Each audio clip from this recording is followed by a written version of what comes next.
Oregon underwater. 24 years ago, the perfect storm made waves through the Willamette Valley and southwest Washington. A winter of snow and ice, followed by warm rain, led to the most destructive flooding to hit the state since 1964. These should normally be streets, not rivers, not canals, but streets. Bodies of water all over the state overflowed. The Willamette rose to more than 28 feet, ending up 10 feet above flood levels, threatening to wash over Tom McCall Waterfront Park. The flooding was so bad in the Rose City, then Mayor Vera Katz asked city workers and volunteers to build a wall along the waterfront to keep the Willamette from overflowing into downtown. The river swallowed landmarks. We are, I believe that is Oaks Park down below us now. In the middle of State Street, you can see what happened. Lake Oswego simply flowed over the walls and right into downtown, and now it is at least knee-deep for about a 2-block area. And the Columbia River rose along Vancouver's shores. Again, this is the Columbia River. It is up this high, and it is expected to come up a little higher. 8 people died. Homes were destroyed, livestock was lost, and hundreds of mudslides covered the freeways.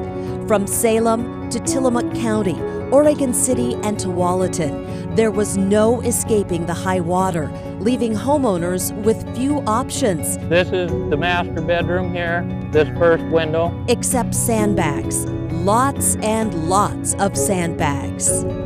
You can see over here, the guy that owns this house has sandbagged it all the way up to about 2.5 feet. The Great Flood of '96 caused hundreds of millions of dollars worth of damage, forced the National Guard to deploy, and led to a visit from the Commander-in-Chief. President Clinton will leave the White House at dawn and land in Portland around 9 in the morning. You will have our help, I assure you of that, in the job of cleaning up and rebuilding. But in those long, wet, sometimes devastating days of late January and February, as we went through the archives, we found story after story of neighbors dropping everything to lend a hand. This is where the problem was today, so we thought we'd come up and help for a while. Everybody's pitching in. Oh, they're angels. They're just angels from God. Well, I had the day off, and my wife told me to get off the couch and come help. Are you doing a good job? Good, that'll be. We all understand that we all need each other's help, and I'm glad that the community's decided to help each other out. Rather, it touches your heart when you see the number of people down here that are helping out. They're either hammering, shoveling, digging ditches, or feeding the people who are working. It's very impressive, and I know the people from the city that I've talked to have been just as touched in their heart and just as impressed with the effort down here. And I hope that all of us will find in our minds and hearts the wisdom and strength to be a little more like the people of Portland were on that one day, every day of the year.